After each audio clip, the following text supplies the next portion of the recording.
the World on Finance radio show with your host, Mr. Everett James. Good morning, sir. Okay, let's see. All right, let's see what we got here. Good morning, Ev. Yes. Am I coming in clear from the West Coast? Yes, you are, sir. Yes, you Excellent. are. Excellent. And welcome, everyone. This is Tax Tips and Investment Strategies, the World on Finance with Mr. Everett James. Now, Ev, what's on the agenda today? Okay, we'll start off with a special focus on amending your returns for all Mm, of the folks who discovered that they may have made an error or left off, some deductions, or possibly even left off or forgot, adding some income items. absolutely. All All right, I'm right. going to step aside, Ev. Okay, thank you. All Thank right. you very much, Mr. Brown.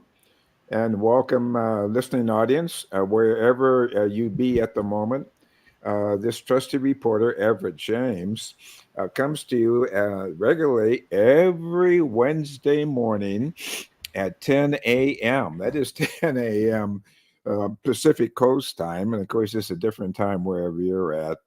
Probably, I believe, if you're on the East Coast, that would be about 1 o'clock. But in any case, I can be reached by contacting me at 951-522-9877. And the email, for those of you who feel more comfortable communicating via the internet, is evjtax1 at gmail.com. I will make every attempt to repeat that contact information before I close. And to remind our listening audience that we're really looking forward to hearing from them, their comments, and particularly their questions. For those of you folks in the audience who have a question, please communicate to the station, via telephone call or email your query, your question, and as a special uh, recognition of your effort, we will offer a free consultation still available for the 2023 tax year, which actually closed. And the closing date held was conformed to the standard April 15th deadline. But I can guarantee you that lots and lots of taxpayers wind up missing that deadline for generally reasons such as failure to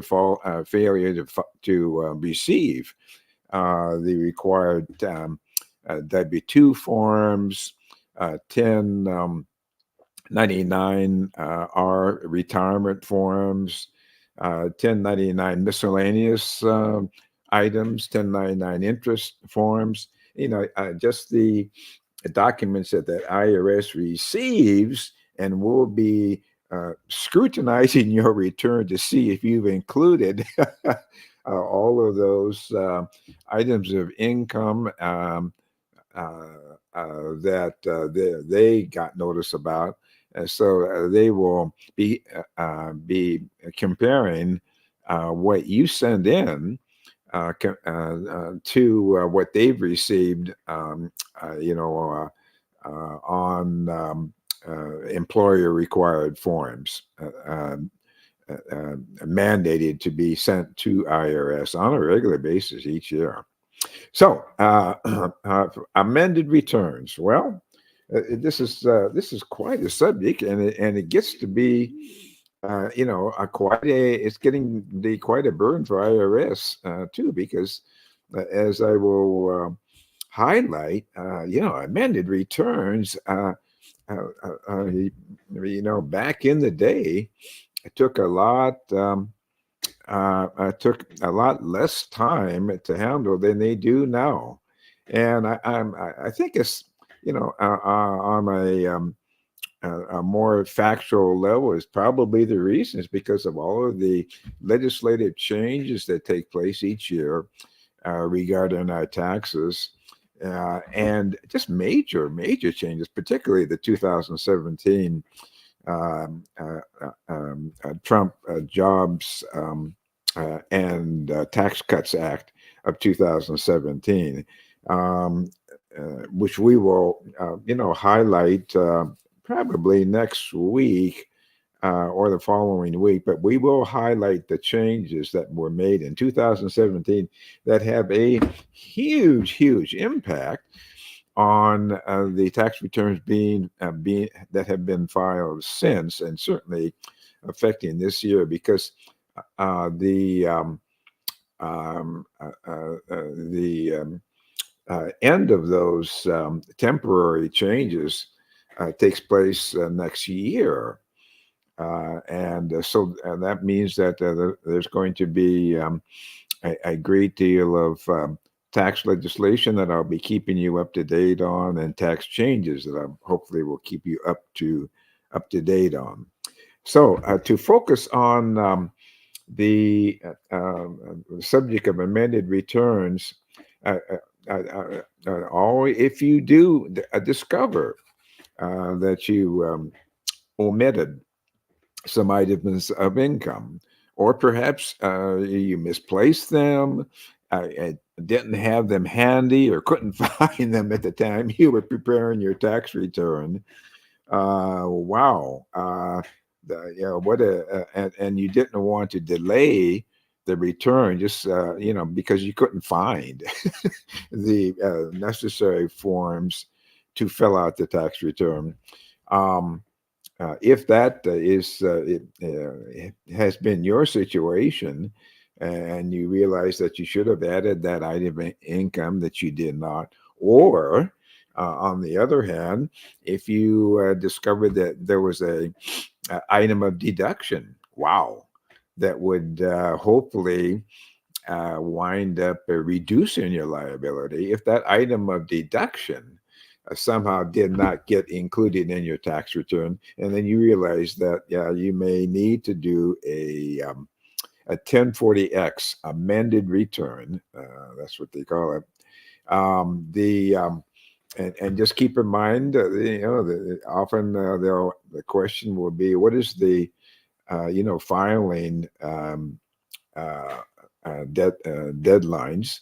And keep in mind that it breaks down between uh, uh, if you actually are expecting a refund versus you are in the situation where you have a balance due. Okay, so if you would be filing a claim for a refund, just keep in mind that you the deadline for filing a amended return is up to 3 years after the date that the return was filed, up to 3 years after the date of return, uh, uh, or 2 years after the taxes were paid. Okay, so it's actually the uh, um, one of those two, whichever is longer, the later of. So again, the later of 3 years after you, if you're expecting a refund, 3 years after you filed the return, if you're expecting a refund, or 2 years, after you actually paid the taxes, and so it's the later of those two dates, which is actually the filing deadline for an amended return. Now, in the latter case, if you have expected or had a balance due, In that case, the filing deadline for an amendment is within 3 years after the balance was due. So it's after 3 years, up to 3 years after that balance was due, the date that it was due. And that will be repeated as we go through the program, this morning. So with amendments, some general guidelines for you. Keep an eye on deadlines. I mean, if you are close to that deadline, first find out if what the deadline is. For filing the amendment. Prioritize your work. Double check if you do a 1040X, double check the updated, and if you do the 1040 amendment, it will change the figures, of course, on the original 1040 on your copy of the original 1040, and just double check the update, making sure that all the figures are correct. Be honest with yourself on just how long the amendment is going to take. And as you may have heard, now at one time, I mean, for several years, it's been the date was the amendments will be processed within 20 weeks. Well, guess what? Now they're coming out. IRS is coming out and just saying, hey, it could be in excess of 20 weeks. So and I have some figures for you when we get to that, get along in this program, as to how many unprocessed amendments that IRS has received. It's in the millions. The keep consider the fact that once you do a amendment, what is the impact on other year tax returns? And because if you are, for example, changing, if you're a business and changing or increasing or you decreasing the amount of a deduction you claim for depreciation or for mileage, particularly for mileage, it could impact other years. Keep that in mind. It also is likely, most likely, less likely, but most likely to impact your state tax return. Because once that your adjusted gross income changes on a federal level, that may have changed. That will automatically will change your state situation. Generally, would do that. So just realize what you're facing, and be honest with yourself. On that item. The so many times, folks, some of the things that they'll wind up doing in doing the amendment is removing a form or two or several forms. And one of the biggest forms that gets removed is a Schedule C. Why the Schedule C? Which is for self-employed people. And it's because of all of the miscellaneous itemized deductions subject to the 2% threshold requirement prior to the tax legislation of 2017. That was that was created. This new rule was created in the Trump era uh, Jobs and Tax Act of 2017, and it was absolutely devastating, particularly to people who um, were gig type workers who were uh, bearing the weight of all of their miscellaneous business expenses, travel expenses, mileage expenses, supply expenses, telephone expenses. Often had an office in home that they used, because if they were a gig type worker, as you know, they have to handle all their own administrative costs and work costs, uniforms, boots, um, um, special education, just on and on and on. And that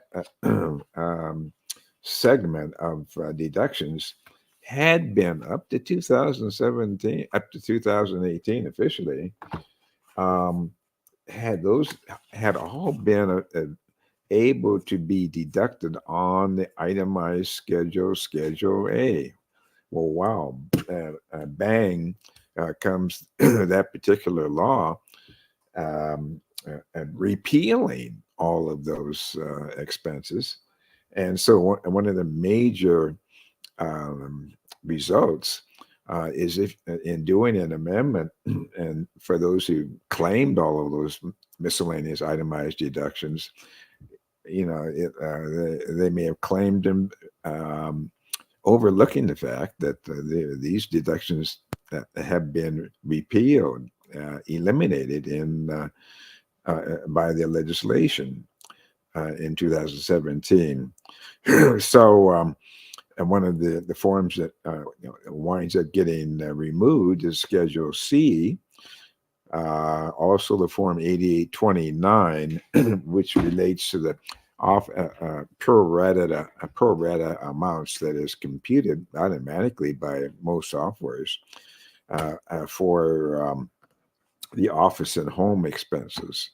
And the office and home expenses, there's a proportion per a percentage of business use of the home that you live in, and that percentage business use is applied to the actual expense, giving you the office and home expense. So the 8829 had been used for that purpose, and compute that figure.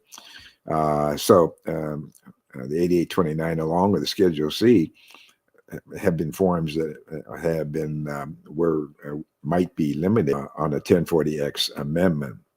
The Due to an increase in the AGI, student loan interest might no longer be allowed. Too, that might have been another, major adjustment. It You have to keep track of that.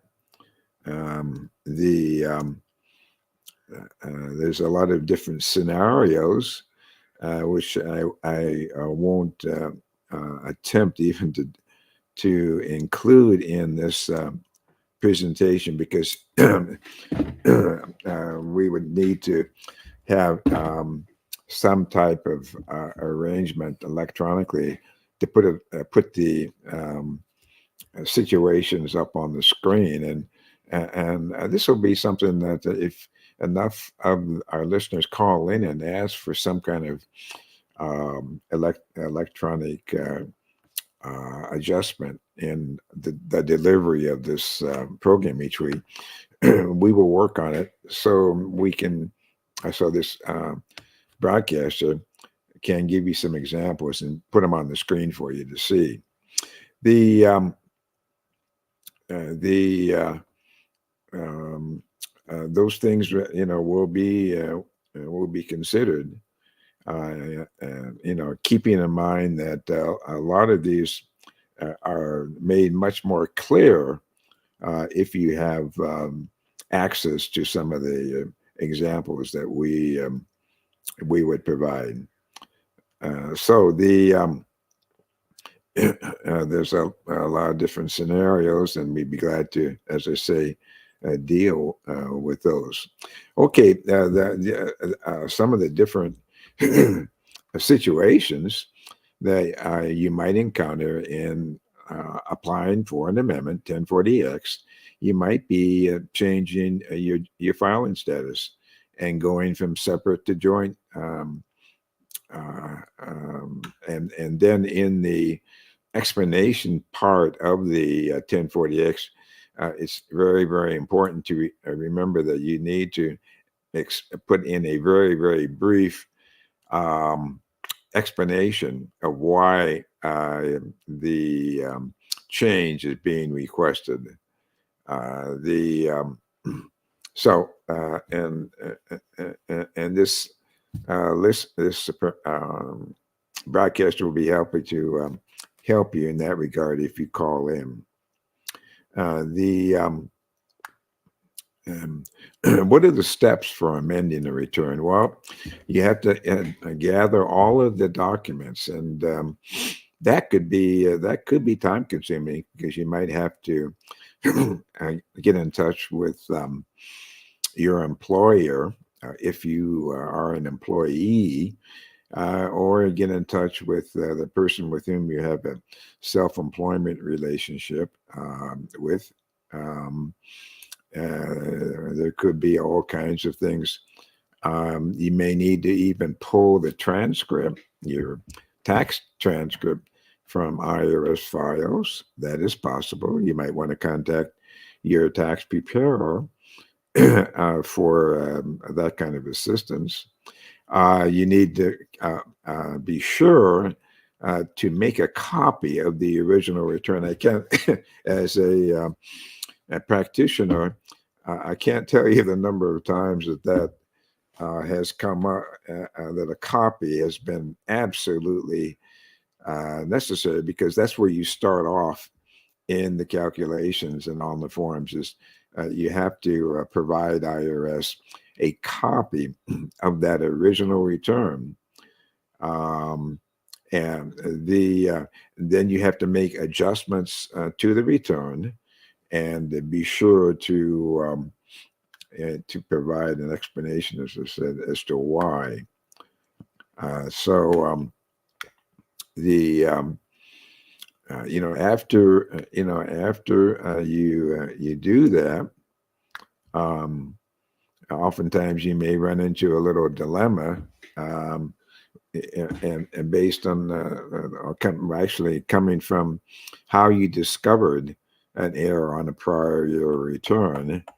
Um, so if you there would be some differences in the ethical dilemma. What do you do if you actually filed the return yourself? Well, then I guess you just have to look to yourself um, to provide some explanation. Um, what do you do if it was not filed by you? It was filed by a professional tax preparer, a tax preparation office. Of course, if you I would advise you that no matter what situation, whether you file the return yourself or if the return was filed by a tax preparation service, you still want to get in touch with that with a tax practitioner, for guidance on amendments, because there's a lot of specific things that you should be aware of. But first off, you need to make a decision yourself on the need to amend. I mean, if the possibility of an amendment might yield a greater refund or a much lessened, much reduced liability, that it would be up to you to make that judgment. um, Now, one of the things that you might help you to to decide to amend is that if indeed it would result in a significant change in the amount that you owe, for example, um, particularly in the amount that you owe, um, that would be huge. It could be a real gain for you if you could reduce that amount that you owe.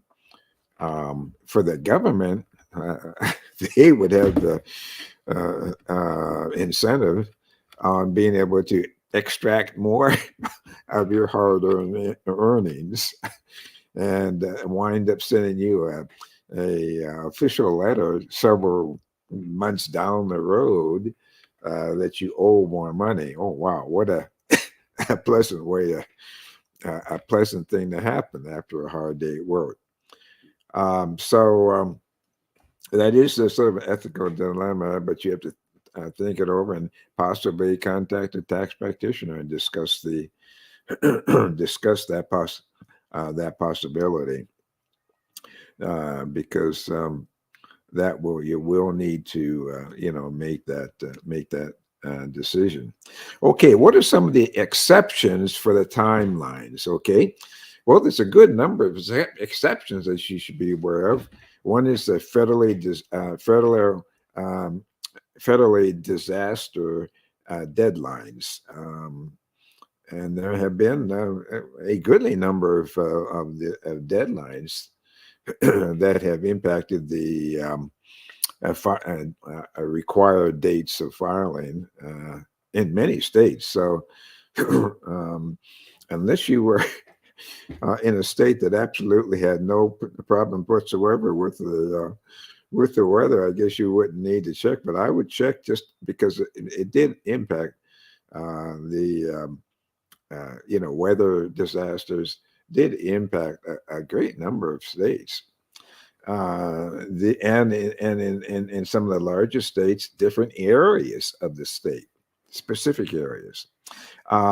Another exception is under the category of um, folks in the military who were serving in a combat zone. That would generate a change in the deadline, generally an extension of the deadline to file an amendment. Another area is bad debts or worthless securities. Um, and IRS recognizes the additional time, effort, particularly time, that collecting the necessary documents and doing the computations for bad debts, is going to take additional time. So they have extensions in those situations. Foreign tax credits or deductions. That's another one. Loss or other credit deductions. So those are some of the special deadlines that you might want to be aware of. Okay, if so the what we will do is just continue on this. There for folks who were getting having this situation, stay close to your tax preparer. Again, the general timeline for a refund. And keep in mind that when I mention whether it depends on whether you're expecting a refund or a balance due. If it's for a refund, you have to submit the 1040X amendment form within 3 years after the original original return was filed, or 2 years after the taxes were paid. So it's the later of those two dates. That's the deadline. Again, the later of 3 years after the date the original return was filed, or 2 years after the taxes were paid. Now, in the case of you having a balance due and owing money, generally is 3 years after the due date of the return. So it's the later of those two dates. And I'll repeat that again. I hope probably by the before the end of the of this of this session. The Keep in mind that you have the option of making direct deposits, and you can, if you are in the position of having the legitimate claim of for a refund, um, you can deposit refunds into multiple bank accounts. And if you're married filing jointly, obviously into both the husband and the wife's bank accounts, separate bank accounts.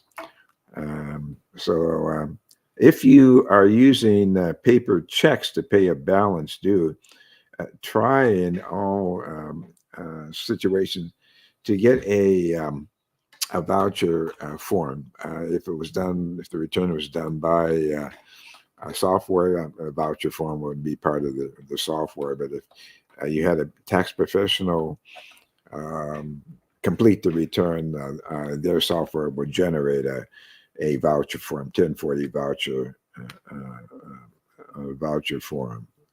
So that's important.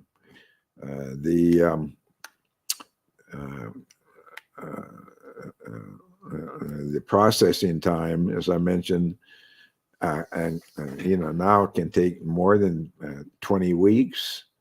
Wow, that's quite something. What about if you are filing by paper? Now, as an example, this this tax reporter recently had occasion to complete um, several years, multiple years of taxes, extending back 6 years, 7 years, and realized that the number of returns that of amendments have limitations. Currently, the standard is you can file up to um, three amendments, one for the current year, plus two for prior years. So that's and you can do file those electronically. Those are the limits on filing the amendments electronically. Um, Current year would represent one, and then for two other prior years. All other years of amendments have to be filed on paper. So again, the limit is 3 years electronically, and all other returns, all prior years have to be filed on paper. So, and of course, filing electronically has so many benefits. It's hardly needs to be mentioned.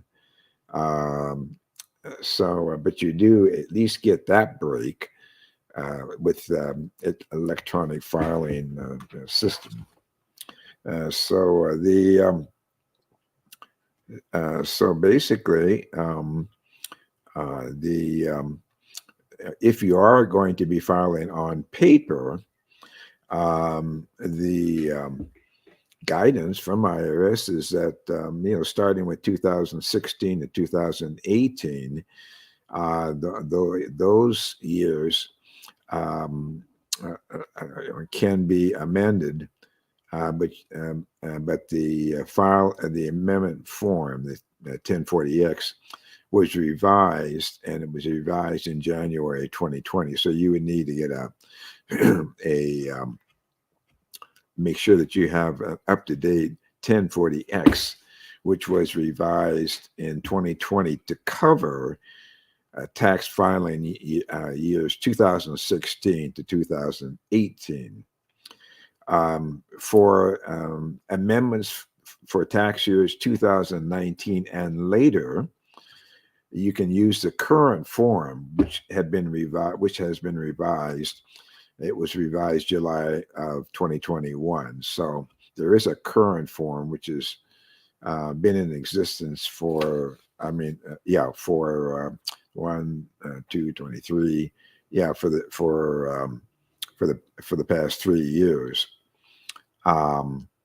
So if you do need to check, on completion of the 1040X, there's plenty of guidance online, and you can go online and consult the website at www.irs.gov/filing / where to file addresses. That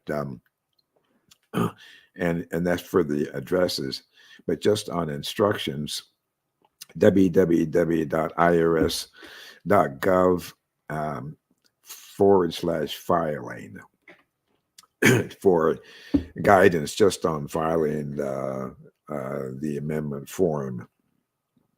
So we'd be glad to answer any additional any additional questions for you. If you contact this reporter, Ev James, at 951-522-9877, or evjtax1 at gmail.com. So it's important that you make sure that you contact your advisor if you do see a need for, or it appears as though you may need to amend a past return, particularly if one of the past return with the corrected information might require you to pay more money to the federal government. That's the reality. And of course, the incentive on your part is to, if there's a possibility of getting an additional refund. Okay, when should we not amend the return? Okay, when should you not amend your return? Well, in these situations, you should not do it. Claiming a refund of already paid penalties or interest. It's pretty fruitless to expect to get a penalty removed or interest removed. Generally, those are dictated by law. Another situation where you should not be, it's not recommended to amend, is requesting a refund recapture by the IRS for past due obligations. Another situation is IRS retroactive adjustments to already filed returns. And then the last one is correction of math errors. When you send the return in, there is a very scrupulous procedure and computer computer generators and Boku software programs to determine if there are any math errors on your return. And so that's generally one of the first things that is done to review the correctness of your tax return. So they generally do that automatically.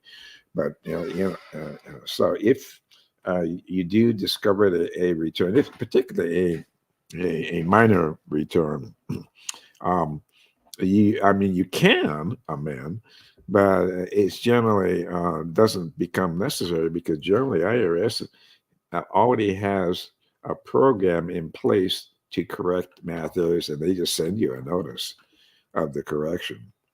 The And the other situation too is that if you have sent a return in, but you realize that, or you were advised that a form was missing or a schedule was missing, a good chance that that IRS will notify you that form or schedule is missing, and you'll have to come up with it. So you might as well just go ahead and take the effort and time uh, to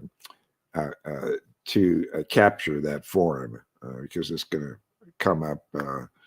It's going to come up, very, very quickly. Okay. With that, we will shift our attention to some updates that you might be might be interested in hearing about. First one, this reporter likes to keep you apprised of any special exceptions or special benefits. Well, they are abating non-payment penalties for millions of taxpayers. So the relief applies to 2020 and 2021 returns filed by individuals, tax-exempt groups, and businesses that owe less than $100,000 in taxes and were affected by disruptions in the penalty notices because of COVID-19. IRS's abatement of the failure to pay penalty is automatic for these taxpayers who received an initial balance due notice from IRS on and before December 7th of 2023 for 2020 or 2021 taxes. IRS did start abating or reducing or removing penalties if you already paid, for individuals, and it will move on to businesses and tax-exempt organizations. If you've already paid the penalty, you will generally get a refund of the money, and that's for those years that I mentioned, years during the COVID crisis. The taxpayers who do owe delinquent taxes for the tax years 2020 or 2021, they will get a letter from IRS reminding them of the balance and detailing the amount of the penalty relief, how much penalty relief they will get. Okay, so it's really quite interesting to stay up in touch with that. There's a deduction for that you may be aware of for student loan interest. You don't, if you are a student and you have that expense that you have paid, you don't need to itemize to take this write-off. Up to $2,500 of interest paid each year can be claimed as a deduction on Schedule 1 of the Form 1040. Let me repeat that. You can deduct up to $2,500 of interest as a deduction and do it on Schedule 1. You don't need a Schedule A to do that. For 2023, that break begins to phase out for single filers with modified adjusted gross incomes above $75,000. For joint folks, it phases out at $155,000. Unless the parents are actually legally liable on the loan. But, even if the parent paid the loan, the child who meets the modified adjusted gross income limits can still take the interest deduction, provided he, is not eligible. He's not a dependent or eligible to be claimed as a dependent on the parent's return. The IRS just treats this as if the parents just gifted the money to the child who then paid the debt.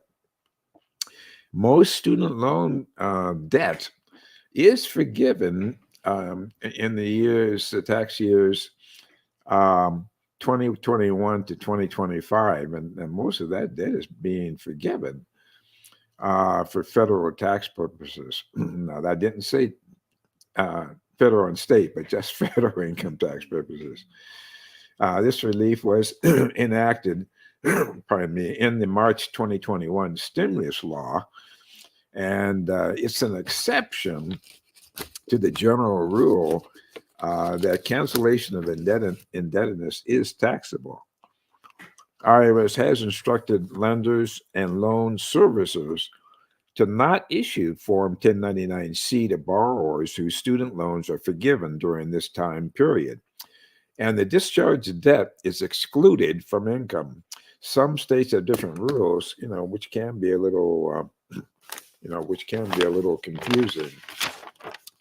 The for your information, IRS is using the new chat box technology to answer your questions regarding collection. The common IRS letter that these chat boxes can help with is the CP 2000 notices, and you'll look this up in the top right-hand corner of the letter, and it goes all the way from CP 2000 to CP 2010 and above. But these letters let you know that the IRS computers discovered a discrepancy with what they get on third-party notices, information returns. And what do I mean by third-party information notices? That's the W-2, the 1099s, and the 1098s. 1098s being the mortgage interest that you as a taxpayer paid, on your that you were charged by the mortgage companies. And there are some taxpayers who rely on those 1098 mortgage interest forms as a deduction, from their income. Right now, chat box can only really help with basic questions, such as what you should do if you get a CP 2000 notice. Can you get more time, and whether IRS actually even got your response. You can actually speak with a live person if the chat box doesn't give you really what you what you need. We are in many parts of the country, at least, well in the spring, and that is a popular time for selling selling your home. So something that lots of taxpayers are vaguely aware of, but there's such a thing as basis, and that's knowing how to calculate your tax basis in selling your home. That's vital. Knowing the basis and being able to produce at the correct basis, it can greatly reduce your gain when you sell the house. The Lots of home sale profits wind up or can wind up as not even being taxed, and that's because of the home sale exclusion. If you've owned and lived in your primary home for at least 2 of the 5 years before the sale date, so this is a it's a highly important to know that sale date, and you go back 5 years, and if during those 5 years before the date you actually sell your residence, um, if you've owned it and lived in it for at least 2 of those 5 years, um, you can get an exclusion of gain from taxation, and that's for single persons, it's $250,000 exclusion.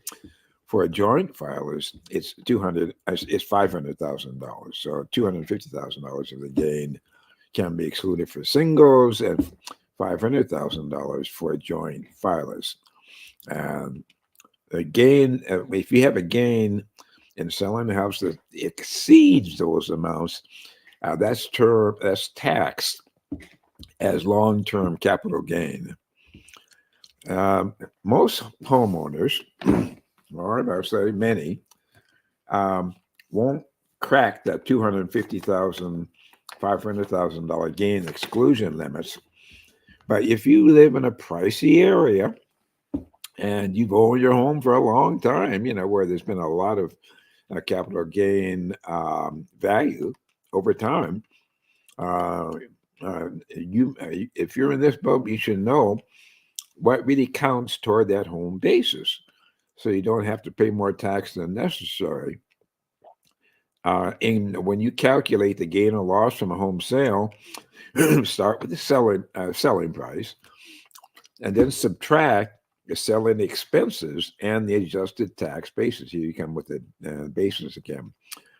As you can see, the higher the tax basis, the lower the gain from the sale.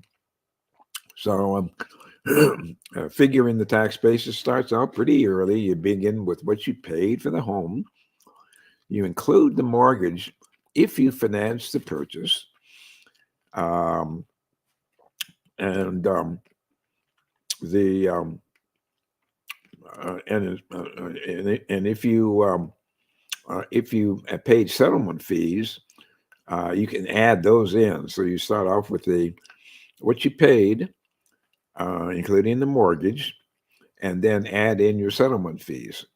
Then you track these. You can track these costs, and it can be simple if you keep your settlement sheet from the purchase date. Your home's tax basis does not stay static over the years that you own it. There's a lot of adjustments to tax basis over the years. Additions to the house, additions of additional rooms, garage attachments, and improvements to your home. Now, the cost of these additions made to your home and improvements that adds to its value, prolongs its useful life, or adapts it to new uses, all will increase that home basis. So you want to jimmy up that home basis. And again, that in addition to the purchase price, you add on to that the additions to the house or home, the additions because of improvements, and everything that would add to its value or prolong its useful life or adapt it to new uses, that those all increase the home's basis. Examples of some items that would accomplish that purpose: add in a room, installing new air conditioning, renovating your kitchen, finish in a basement, or putting in a new new landscaping or a new pool. Smaller ticket capital improvements also hike or increase your basis. These include new doors and windows, duct and furnace work, built-in appliances, water heaters, repairs. Now, if you just do a repair or a maintenance, or an improvement that are necessary just to keep your house in good operating condition, but do not add value or do not prolong its life, they do not increase the tax basis. So you have to make that distinction between improvements and just doing normal maintenance on your home. The normal maintenance does not increase the basis, but doing things that improve the value, additions and improvements that increase its value, they do increase the basis. What about economic um, friendly upgrades? If you're putting in energy saving improvements that qualify for tax credits or subsidies, you have to first reduce the cost of the system by the tax credit. So you got to take that tax credit or subsidy and subtract that from the cost of the new system you're putting in um, before increasing your home basis. What about depreciation write-offs? Well, you must reduce the tax basis in your home by any depreciation deductions if you're listening carefully, by any deductions that you're either eligible for um, or actually took. Um, and particularly if it was for a business or if you rented out a room in the past, you have to figure what that room depreciation would be and deduct that. You can't add that to the tax basis. But regarding what I just mentioned, keep in mind that it's very, very easy to forget the cardinal rule that if you do if you have a depreciation rather situation, and that you have taken that as a deduction over the years, particularly because you may have converted part of your home to a rental, or or rented out a single room. Those cannot be added to your basis. You have to, in fact, the software is set up to first calculate your depreciation deductions that you've taken over the years before selling, and just the software will reduce or subtract that depreciation from your cost basis. So folks who keep good records will find it easier to calculate the tax basis. It's interesting that a few tidbits of tax information, before we close. Um, a lot has occurred as a result of the 2017 tax law that was passed under former President Donald J. Trump. At the current time, there was a lot of good, but then there was a lot of situations that created some difficulty and some real hardships for some taxpayers, particularly those who became victims of fraudulent scams. At the current time, now you cannot deduct those losses. There's also no current deduction for just personal theft losses. The only deductions that might be available to you is if you are in a federal disaster area. Prior to 2018, taxpayers who itemized on Schedule A could deduct unreimbursed personal losses from casualties and theft to the extent that the total exceeded 10% of your adjusted gross income. Former Donald J. Trump's 2017 tax law temporarily narrowed and restricted this write-off for 2018 to 2025. And they narrowed that write-off to people who suffer personal theft losses, including from fraudulent schemes. Now, there are some folks who might have been able to deduct money and lost by in connection with business or other transactional losses entered into for profit, and so I know from my personal tax experience that this is the case. But they have had to have been in business. For example, victims of Ponzi schemes may get to claim their theft losses as investment losses.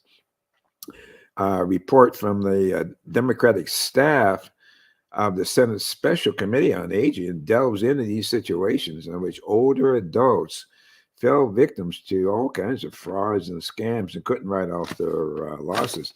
And speaking about frauds and scams, this has been ever since the COVID the crisis. It's just an observation, but a sorrowful observation that so many people there's a part of our population that saw the opportunity to rip people off, particularly those who were an older generation or disabled and were easy targets, you might say, for this type of activity.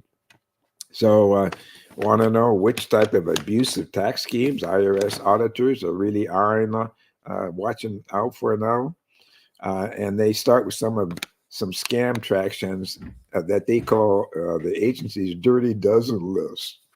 Unscrupulous and aggressive promoters of false employee retention tax credits. That was a big one. As a matter of fact, the IRS just shut down that particular credit. um, the improper fuel tax credit scams, fake charities, improper art donation scams, abusive charitable remainder annuity trusts, monetized installment sales, syndicated conservation easement donations. Wow. Maltese, that's Maltese, retirement arrangements, cross border transactions in digital currency, plus offering compromise mills. That's IRS's term for firms promising to settle your federal tax debts at steep discounts. Um, the House recently passed a tax bill, but the odds of it actually passing are very, very slim in the Senate. But we'll keep you up to date on what occurs in the Senate on the current House bill that is waiting to praying to get Senate approval. So with that, we will, this reporter, Everett James, at 951-522-9877, EVJTAX1 at gmail.com. And with that, we will close this week's session. Looking All forward right. for your questions and comments next week. All right. Hey, great information, Ev. Great information as usual. And you can check out Ev every Wednesday right here on this network, 10 a.m. on the West Coast, 1 p.m. on the East. Please share with your friends. Also, we have a brand new YouTube channel. You can check out Ev there. And that is, write this down, Studio W The Buzz. Please like and subscribe. Like and subscribe. Studio W The Buzz. You can check this out on YouTube and also on our website, Studio W Buzz. Our apps, we have two apps.